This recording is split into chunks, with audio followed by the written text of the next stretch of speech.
여러분, 교회는요, 죄인이 오는 곳이 교회입니다. 성격에 모난 사람이 오는 곳이 교회예요. 마음에 상처 많이 받은 사람이 오는 곳이 교회예요. 내 힘으로 해결할 수 없는 그 인생의 문제가 많은 사람이 와야 하는 곳이 교회입니다.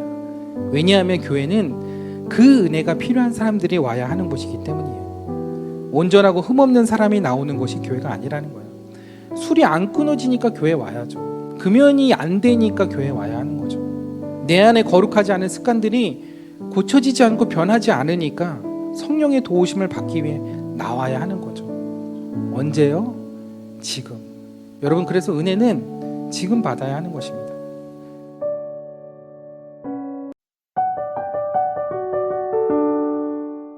하나님 나라에 합당한 사람이라는 제목으로 여러분들과 말씀을 나누려고 합니다. 오늘 우리가 읽은 이 성경 본문의 마지막 절에 보니까 예수님께서 손에 쟁기를 잡고 뒤를 돌아보는 자는 하나님 나라에 합당하지 아니하다고 말씀을 하셨습니다. 뒤를 돌아본다는 말에서 뒤를 돌아봤다가 소금 기둥이 됐던 롯의 아내가 연상되기도 하는데요. 그렇다면 이 뒤를 돌아본다는 게 그럼 무슨 의미일까?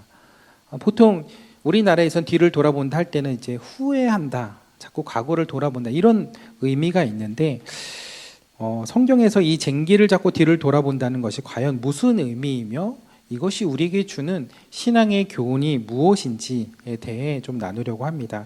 아무래도 쟁기가 나오니까 이게 이제 농사와 관련된 이야기일 것 같은데요.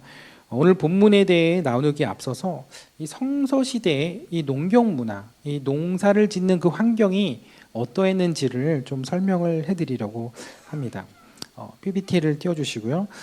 이스라엘이 출애굽을 해서 약속의 땅인 가나안으로 들어갔을 때 이스라엘 백성들은 여호수아 장군의 지도 아래 요단강을 건너서 가게 됩니다. 이 요단강을 건넜다는 것은 여러 가지 의미들을 또 담고 있는데 그것은 요 그림을 통해서 조금 이해를 하실 수 있을 것 같아요. 동편의 요단강을 건너왔다는 것, 그 사해라고 되어 있는 데가 있는데 그 사해의 줄기를 따서 위로 쭉 올라가는 게 요단강입니다. 그래서 오른쪽이 이제 요르단, 여러분들이 볼 때는 오른쪽 맞죠? 요르단에서 사해 쪽 그 요단강을 건너서 이제 유대 광야, 유대 산지로 이제 넘어오는 과정으로 가나안 땅에 이제 들어오게 되었는데요. 이것을 통해 알 수 있는 것은 이스라엘이 평지를 통해 들어간 것이 아니라 길목이 가파른 산을 넘어갔다는 것입니다. 그래서 가나안 정복 전쟁은 평지에서 산으로 올라가는 것이 아니고 산 위에서 평지로 내려가는 형태의 정복 사업이었다는 거예요. 이 지형이 왠지 모르게 우리에게도 굉장히 익숙하게 느껴지는데요. 그 이유는 우리나라 이 지형, 산지 지형과 매우 비슷하기 때문에 그렇습니다. 우리나라도 동고서저에 동쪽이 높고 서쪽이 낮은 평야지대인 그런 모양새를 가지고 있기 때문인데요. 동쪽의 강원도나 동해안의 지역들은 산이 많죠. 그리고 서쪽은 평야나 비옥한 땅이 많습니다. 이스라엘 지형이 이런 모습과 매우 닮아 있습니다. 그래서 우리나라로 생각하면 동해에 있는 이 태백산맥을 넘어가지고 이렇게 가나안 땅을 이렇게 정복해 나가는 그런 형세였다는 거예요. 근데 왜 그렇게 힘들게 산을 넘어서 가나안 땅을 정복해 갔을까요? 그것은 가나안 정복을 위한 하나님의 인도하심이었고 그것이 하나님의 플랜이었기 때문입니다. 물론 하나님께서 처음부터 이런 플랜을 가지고 계셨던 건 아니에요. 처음에는 가데스 바네아에서 하나님께서 바로 평지를 통해 가나안 땅에 들어가게 하시려고 했는데 그때 12 정탐꾼이 그 가나안 땅에 들어갔다 와서 불평을 또 불신앙을 하게 되죠. 그로 인해서 가나안 땅으로 바로 들어가지 못하고 38년을 더 광야에서 지내게 됩니다. 그러는 가운데 출애굽 1세대, 홍해를 건넜던 출애굽 1세대들은 다 광야에서 죽게 되는 거예요. 근데 홍해를 건너는 것이 굉장히 중요한 의미가 있거든요. 하나님의 백성으로서 홍해를 건넌다는 것, 물 세례를 받는다는 것, 거듭난다는 그 의미를 가지는 그 하나님의 구원의 은혜를 경험하는 그 물을 건넌다는 의미의 홍해를 건넌다는 것은 굉장히 중요한 의미를 담고 있습니다. 근데 이 세대들은 홍해를 건너지 않은 거예요. 그래서 하나님께서는 이 세대들이 요단강을 건너서 그 물 세례를 받고 가나안 땅에 들어가도록 하신 거죠. 그래서 그렇게 하다 보니 요단강을 건너서 가니까 다 산인 거예요. 산을 넘어가야 되는 거예요. 그래서 이스라엘 산지를 먼저 정복하기 시작했는데 여호수아가 이 산지를 내게 주소서라고 기도했던 이유도 바로 그런 이유였던 거죠. 하지만 이스라엘은 그 하나님의 약속과 그 하나님의 말씀에 대한 믿음을 온전히 신뢰하지 못하고 하나님께서 주시겠다고 약속하신 그 가나안 땅을 다 정복하지 못했어요. 결국 서쪽의 지중해 해변을 따라 펼쳐지는 정말 비옥한 그 평야지대는 정작 밟아보지 못하고 중앙에 있는 그 산지에 정착을 이제 하게 됩니다. 그래서 이스라엘의 역사는 산림과 수풀이 우거진 이 척박한 산지에서 시작이 된 거예요. 이것을 통해서 우리가 이제 성경을 볼 때 자주 잊고 있는 사실 중에 하나는 이스라엘의 배경, 이스라엘이 살고 있었던 그 성서시대의 배경이 되는 곳이 산지라는 것이에요. 근데 그거를 우리가 잘 잊고 있는 거죠. 이스라엘의 삶의 터전이 바로 산지였고 그것도 그냥 산지가 아니라 석회암으로 가득한 석회암 산지였던 거예요. 이 사진이 굉장히 광활해 보이죠. 사진을 굉장히 잘 찍었는데 제가 작년에 이스라엘에 가서 찍은 거예요. 이 사진이 찍은 곳이 어디냐면 이제 오른쪽으로 내려가면 여리고고 왼쪽으로 조금만 가면 이제 예루살렘인. 그러니까 그 여리고에서 예루살렘으로 올라가는 길 혹은 예루살렘에서 여리고로 내려가는 길. 이 길이 무슨 길이냐면 착한 사마리아인이 강도를 만났던 그 비유의 배경으로 등장하는 곳이 바로 이 길인 것입니다. 근데 이제 이 길, 그들의 가나안 땅에서의 시작은 이런 곳이었다는 거예요. 우리의 상상과는 다르게 이런 곳에서의 개척으로 시작이 되었다는 겁니다. 근데 이런 곳에서 농경지를 만든다는 것은 쉬운 일이 아니었겠죠. 특히 이스라엘의 산지는 토양층이 얇아서 조금만 파들어가면 석회암이 나오는 돌산이었기 때문에 그곳을 개간하는 건 정말 쉬운 일이 아니었습니다. 이스라엘 사람들은 그렇게 산지를 개간해야 하는 운명을 가지고 정착 생활을 시작하게 되는데요. 설상가상으로 이스라엘의 기후는 땅을 개간하기에 그렇게 적합한 그런 날씨도 아니었다는 거예요.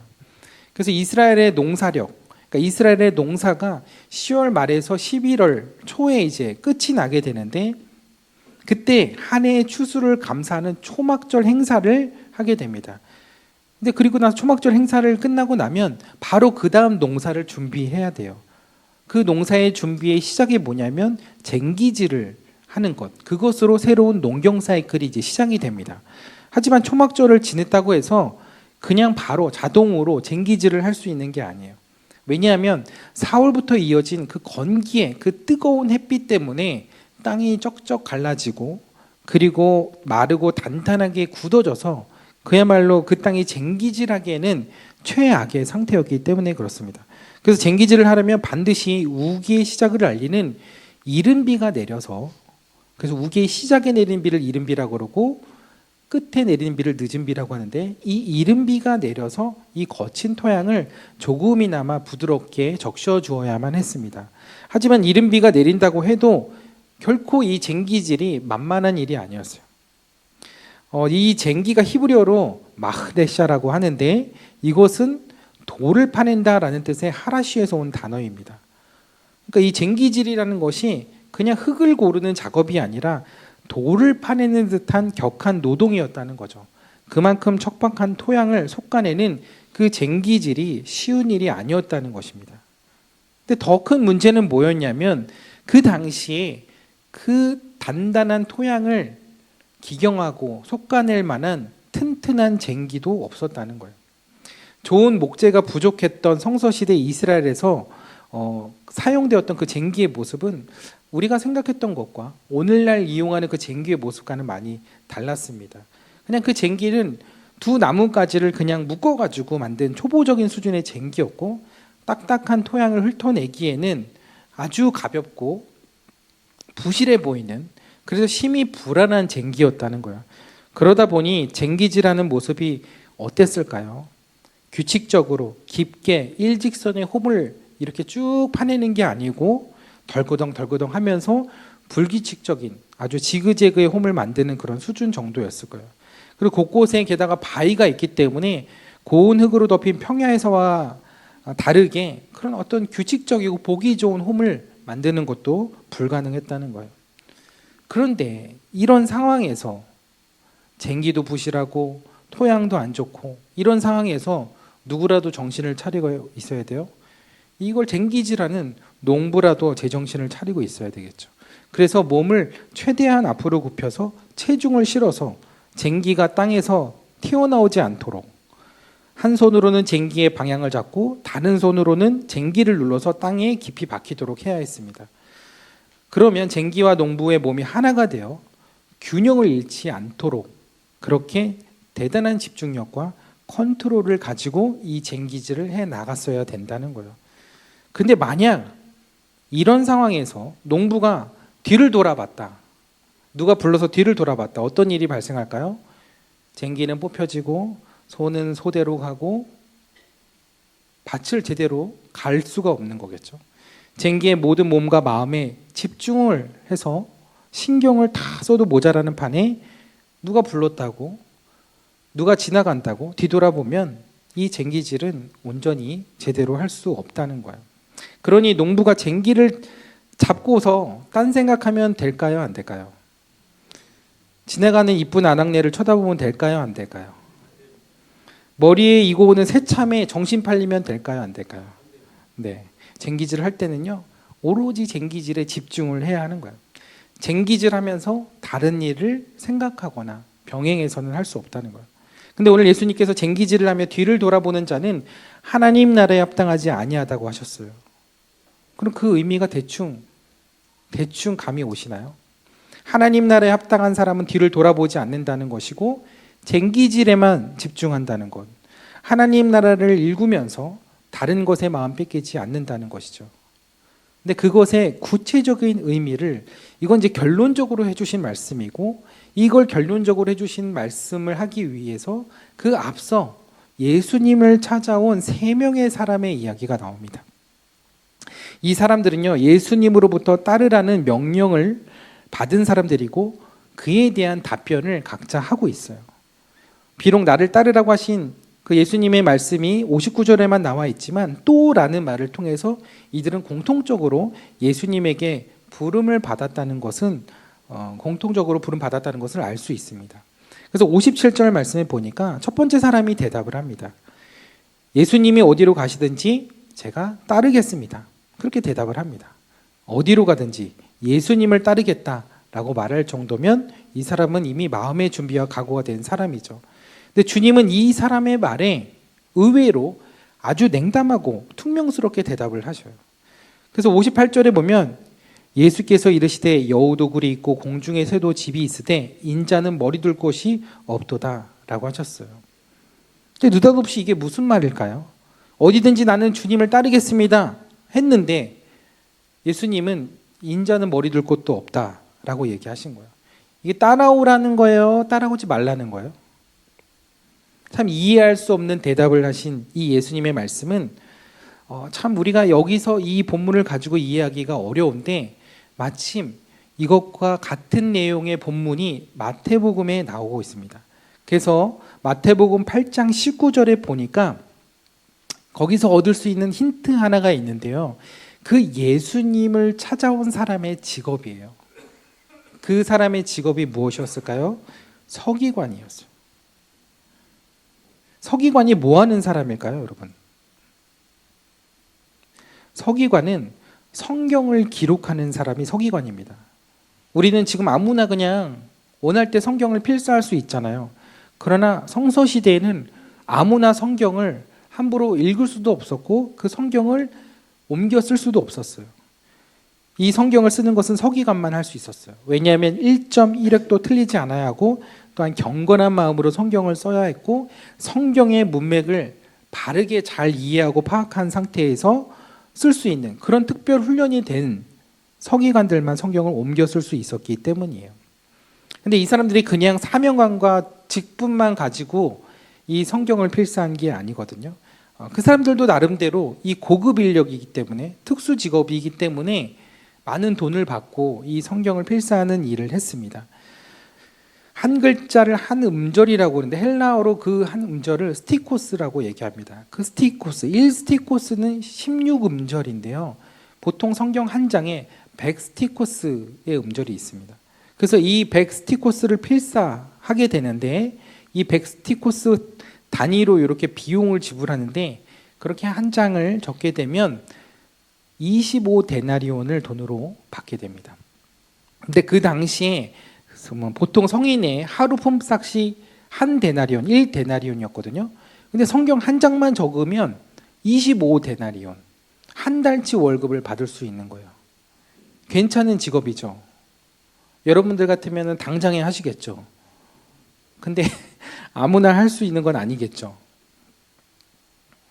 그냥 이게 뭐 성경 쓰는 게 그냥 적으면 되지 하겠지만 사실은 그렇지는 않습니다. 성경을 필사하기 전에 몸을 정결케 해야 되고 목욕 정결탕에 들어가서 목욕도 해야 되고요. 적는데 그냥 적는 게 아니라 적다가 하나님의 이름, 그러니까 야훼라는 표현을 쓸 수 없었고 아도나이라고 이렇게 이제 표현을 하는데 하나님의 이름이 나오면요, 그 나올 때마다 그 정결탕에 가서 목욕을 하고 와서 또 적어야 돼요. 그 한 글자를 한 단어를 적어야 돼요. 해볼 만한 직업 맞나요? 어쨌든 뭐 그렇다고 해도 그 한 장 적는데 한 달이 걸리진 않겠죠. 근데 어쨌든 몸이 부정해서도 이거를 적을 수 없고 뭐 여러 가지 그런 사항들을 감안해서 이제 많은 보수를 받는 그런 직업이었죠. 그런데 어쨌든 그러면 서기관이 고소득층인가요? 저소득층인가요? 고소득층이었던 거예요. 그래서 이 서기관이라는 직업은 돈을 많이 받는 직업이었어요. 근데 돈만 많이 받는 게 아니고요. 유대교 안에서 또 성경을 누구보다, 율법을 누구보다 많이 아는 사람으로, 그런 직업으로 존경을 받는 사람이었어요. 그래서 부와 명예를 다 누리는 특권층이었다는 거죠. 그런데 이 서기관이 자기의 모든 특권을 내려놓고 예수님을 따르겠다고 그렇게 이야기를 한 거예요. 근데 예수님은 그 서기관에게 여우도 굴이 있고 공중에 새도 거처가 있을 때 인자는 머리 둘 곳이 없다고 하신 거예요. 여기서 인자는 사람의 아들이란 뜻도 있지만 다니엘서 7장에 예언된 메시아를 의미하는 그런 표현입니다. 그래서 예수님은 인자라는 이 독특한 표현을 의도적으로 쓰신 거예요. 내가 바로 그 메시아다라는 것을 알리시기 위해서. 근데 이 메시아, 인자의 길을 따르는 것은 결코 만만하고 순탄한 길이 아니다라고 이야기를 하신 거예요. 십자가의 길은 희생 없이 갈 수 없고 수고와 인내 없이 갈 수 없는 길이라는 거예요. 결정적으로 모든 명예를 내려놓고 낮고 천한 곳에 거해야 하는 길. 여우도 굴이 있고 새도 거할 곳이 있지만 인자는 머리 둘 곳이 없다. 그게 십자가의 길이라는 거죠. 서기관은 뭣도 모르고 예수님이 어디를 가시든지 제가 따라가겠습니다라고 이야기를 했는데 예수님은 서기관이 절대 그것을 포기하고 내려놓지 못할 것을 잘 아셨던 거죠. 여러분, 우리가 무슨 명예를 누리려고 예수 믿는 거 아니잖아요. 교회 다닌다고 하면 뭐 사람들이 우러러 보나요? 뭐 사람들이 우리를 존경해 주나요? 손가락질하지 않으면 다행이죠. 어쩌면 예수님을 따르는 길은 때로는 그런 길이에요. 오해받고 억울하고 비난받는 그런 길이죠. 그런데 그럼에도 예수님은 나를 따르겠냐고 그렇게 물어보고 계신 거죠. 59절을 이어서 보니까요, 또 다른 사람이 예수님에게 와서 이렇게 이야기를 합니다. 나를 따르라 예수님께서 말씀을 하셨더니 그가 나로 먼저 가서 내 아버지를 먼저 장사하게 해달라고 이야기를 합니다. 여러분, 부모님이 돌아가시면 만사를 제치고 장례를 치러야 하는 것이 당연한 것이죠. 근데 예수님은 그에게 죽은 자들로 자기의 죽은 자들을 장사하게 하고 너는 가서 하나님의 나라를 전파하라고 말씀하십니다. 이건 좀 예수님이 지나친 것이 아닌가라는 생각이 들 수 있는데요. 성경에도 부모를 공경하라고 했고 그것은 하나님의 명령이고 당연한 도리였던 거예요. 근데 부모님도 무시하고 부모님이 돌아가셨는데도 하나님 나라를 위해서 나서라는 거 조금 무리한 요구가 아닌가라는 생각이 듭니다. 근데 여러분, 이 사람의 지금 자신의 아버지가 돌아가신 상황일까요? 아버지가 돌아가셨다면 그 자리에 있으면 안 되죠. 빨리 장례를 치르거나 장례를 준비하러 갔어야죠. 사실 이 사람의 아버지는 죽지 않았습니다. 이것은 아버지가 죽은 것이 아니라 언젠가 돌아가실 그 아버지의 장례를 내가 치른 다음에 예수님을 따르겠습니다라는 그런 의미인 거예요. 우리가 얼마 전 탕자의 비유에서 보았듯이 당시 유대 사회에서는 아버지가 돌아가셔야 모든 유산을 상속으로 받을 수 있고 모든 권한을 행사할 수 있었습니다. 그렇다면 이 사람이 아버지의 장례를 먼저 치르고 난 다음에 오겠다는 건 무슨 의미일까요? 아버지가 돌아가셔서 그때 자신이 챙겨받아야 할 모든 몫을 다 받은 다음에 그 다음에 예수님을 따르겠다는 거예요. 예수님을 따르는데 돈이 필요하다고 생각했는지 모르겠어요. 굉장히 현실적인 문제고 현실적인 판단이라는 생각이 들어요. 우리가 무슨 일을 해도 뭐니 해도 머니잖아요. 근데 교회도 그래요. 교회도 뭐 하나 행사 하나 밥 먹는 거 하나 뭐 필요한 거 조금만 해도 다 그게 돈이죠. 그런데 여러분 그게 다라고 생각하면 우리는 결코 그 주님의 길을 갈 수 없어요. 하나님 나라의 돈은 걸림돌이 될 수 없죠. 하나님이 돈이 없어서 일을 못 하시는 분이 아니거든요. 그래서 교회가 돈이 없다고 선교를 내려놓으면 안 되죠. 교회가 빚이 있다고 주님의 일을 포기해서는 안 되는 거예요. 그래서 예수님이 이 사람에게 그렇게 답하셨어요. 죽은 자들로 자기의 죽은 자들을 장사하게 하고 너는 가서 하나님의 나라를 먼저 전파해라. 여기에서 앞에 나오는 죽은 자들과 뒤에 나오는 죽은 자들은 다른 의미의 죽은 자들이에요. 앞에 죽은 자는 영혼이 죽은 자들을 얘기하는 것이고 뒤에 죽은 자들은 육신이 죽은 자들을 말하는 거예요. 즉 하나님 나라의 비밀을 알지 못하는 물질과 돈을 삶의 목표로 쫓아가는 영혼이 죽어있는 사람들, 그 사람들이나 그 육신의 장례를 치르게 해라. 그 육신의 아버지의 장례를 기다리고 있는 것이다. 그러나 영혼이 살아있는 사람은 지금 내 부름을 따라서 복음을 전하는 사명을 감당해야 한다. 유산이나 돈 그거 없어도 네가 지금 하나님 나라를 전파하는 데는 아무런 문제가 없으니 그 물질 때문에 핑계대지 말라고 하신 거죠. 마지막 세 번째 사람이 예수님의 부르심에 이렇게 답을 합니다. 내가 주를 따르겠나이마는 나로 먼저 내 가족을 작별하게 허락하소서. 이 사람도 아주 비장한 각오로 예수님께 대답을 했지만 당시 유대인들이 이 대답을 들었다면 아마 이 사람은 예수님을 따를 마음이 없구나라고 생각했을 겁니다. 아니 가족과도 이별하고 와서 예수님을 따르겠다는데 왜 마음이 없다는 걸까요? 고대 성경 시대의 가족 체제를 알면 가족과 이렇게 작별하고 떠난다는 게 얼마나 어려운 일인지를 알 수 있습니다. 당시 그 대가족 제도 안에서 가족이라는 의미는 지금 우리가 상상하는 것 이상의 그런 의미를 갖는 절대적인 것이었거든요. 왜냐하면 개인이 삶을 살아갈 수 있는 그 모든 조건들이 바로 이 가족 공동체 안에서 채워졌기 때문입니다. 개인은 가족을 통해 모든 사회적 보호를 받고 수입도 얻고 그 안에서 자녀들의 교육과 노후의 문제가 다 해결되는 것, 다 보장되는 것이 바로 가족 공동체였기 때문입니다. 그래서 가족이라는 그 울타리 안에 있으면 아무런 걱정이 할 게 없었지만 그 울타리를 벗어나면 그 순간 삶의 모든 부분에 위기에 노출이 되고 아무런 방어책을 가질 수 없는 무력한 존재가 되는 거예요. 그래서 가족 공동체 안에 있는 게 너무나 중요한 것이었죠. 당시 대가족은 최고의 위치에 있는 그 가부장을 중심으로 해서요 4대에서 한 5대가 함께 모여 살았는데 이렇게 모여진 숫자 아이들까지 하면 한 150명 정도가 공동체를 이루게 됩니다. 그래서 그 친족들이 또 하나의 동네를 이루어 사는 일이 아주 흔했는데 그 공동체 안에서 인원이 많다 보니까 그 조직이 각자의 역할들로 이렇게 나눠지고 그 분담한 역할들이 있었어요. 그런 분위기 속에서 자기의 책임과 역할을 외면한 채 그 공동체를 이탈한다는 것, 떠난다는 것은 그렇게 쉽게 결정할 수 있는 일이 아니었다는 거죠. 그것도 그걸 혼자서 결정할 수 있는 것은 더더군다나 있을 수 없는 일이라는 거죠. 그러니 가족들과 작별 인사를 하고 온다는 것, 그것은 어려운 문제가 아니라 거의 불가능한 일이었습니다. 왜냐하면 그렇게 가족들에게 인사하러 갔을 때 아버지로부터 해서 여러 가족들과 그 많은 관계를 정리하고 그 사람들을 이해시키고 집을 나와야 하는데 그건 불가능한 일이었기 때문입니다.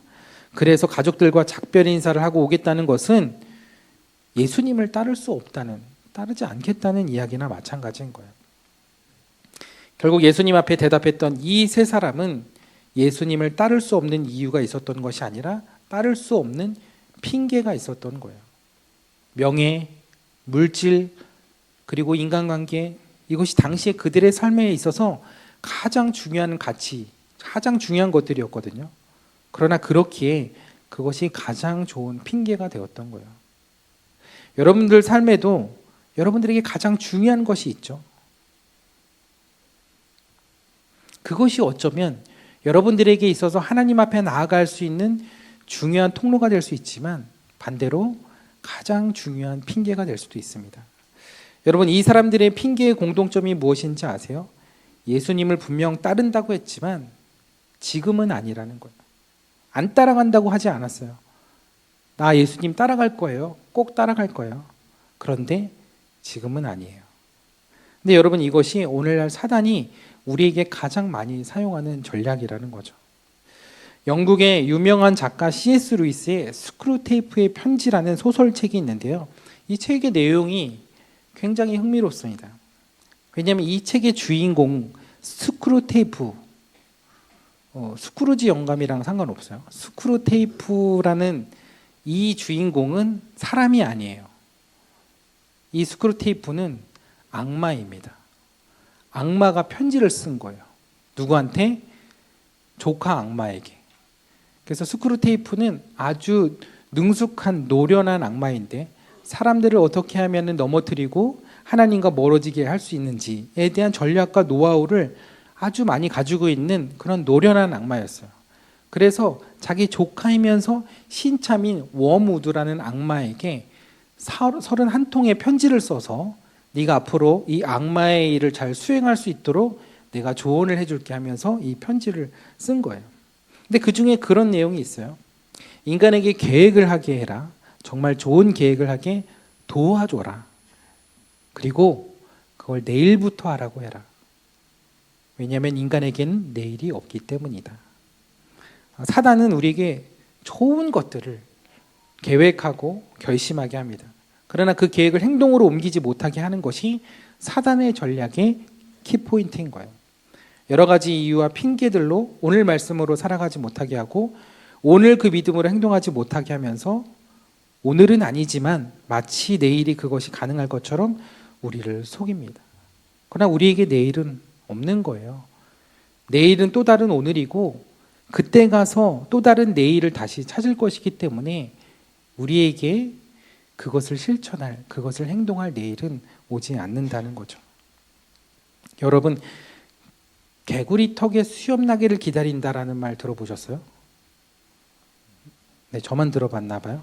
네, 제가 그래서 만들어 봤어요. 개구리 턱에 수염 난 거를. 근데 그런 날이 올까요? 개구리 턱에 수염 난 날이 올까요?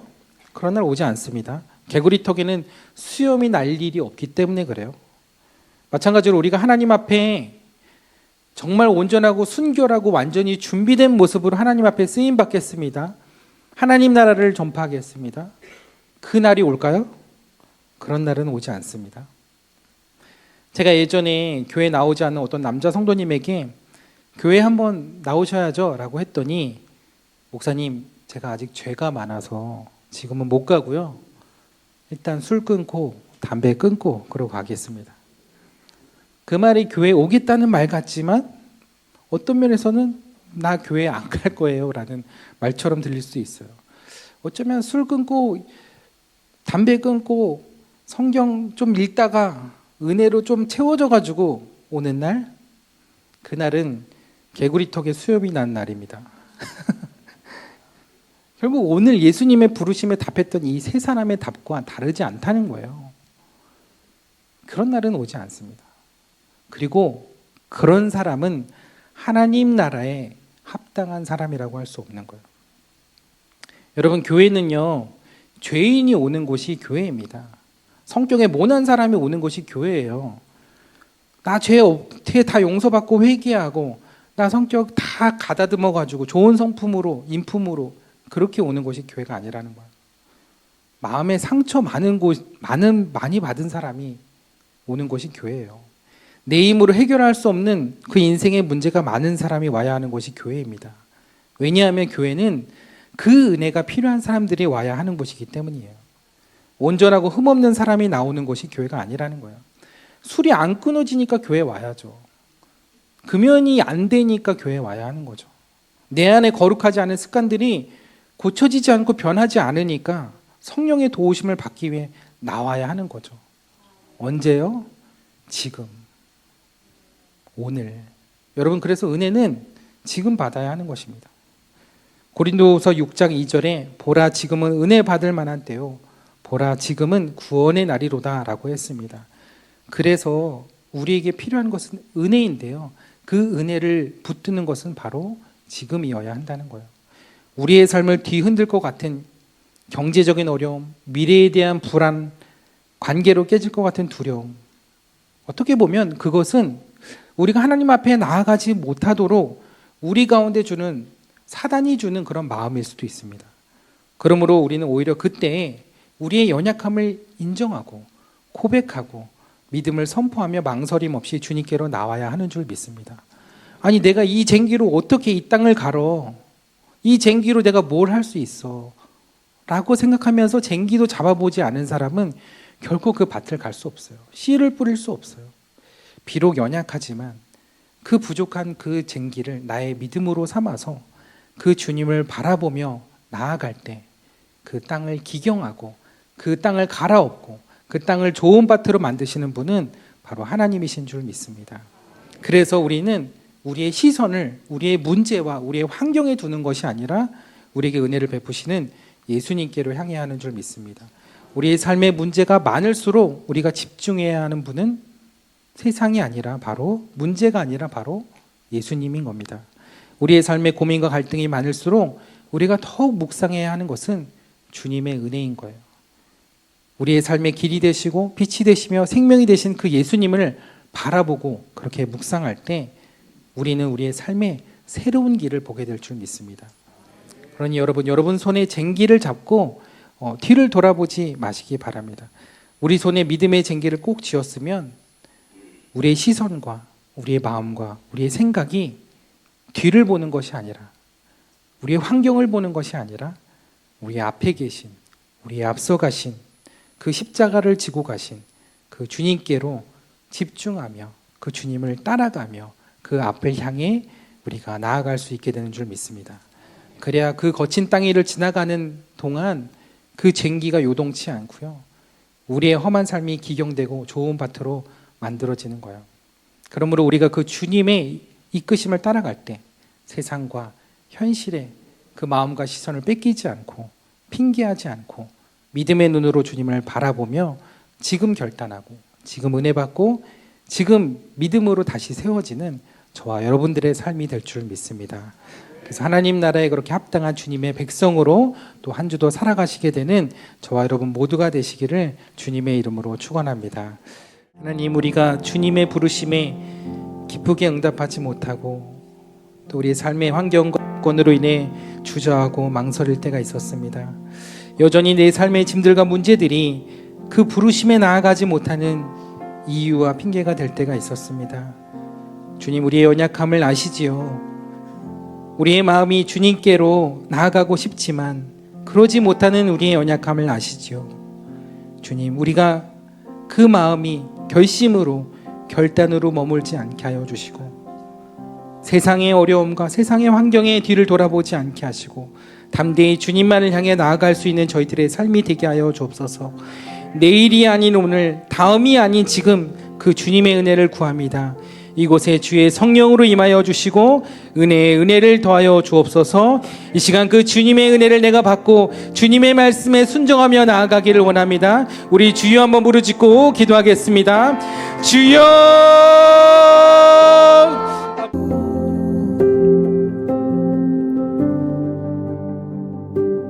When I wake, I know you are with me. In the dark, I can almost see you clearly. Every day, you're singing over me like water, my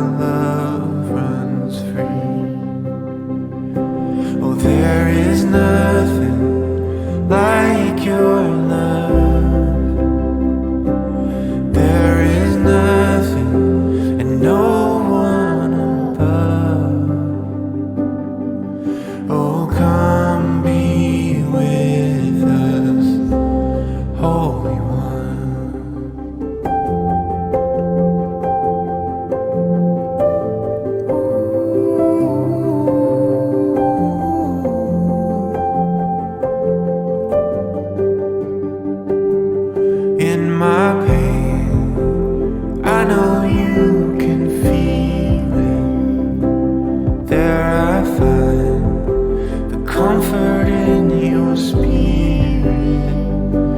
And every day you sing it over me. Like water, my love runs free. Oh, there is nothing like your love.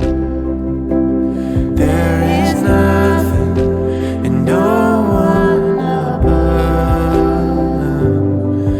Oh, come be with us, Holy One. Oh, come be with us, Holy One. Anywhere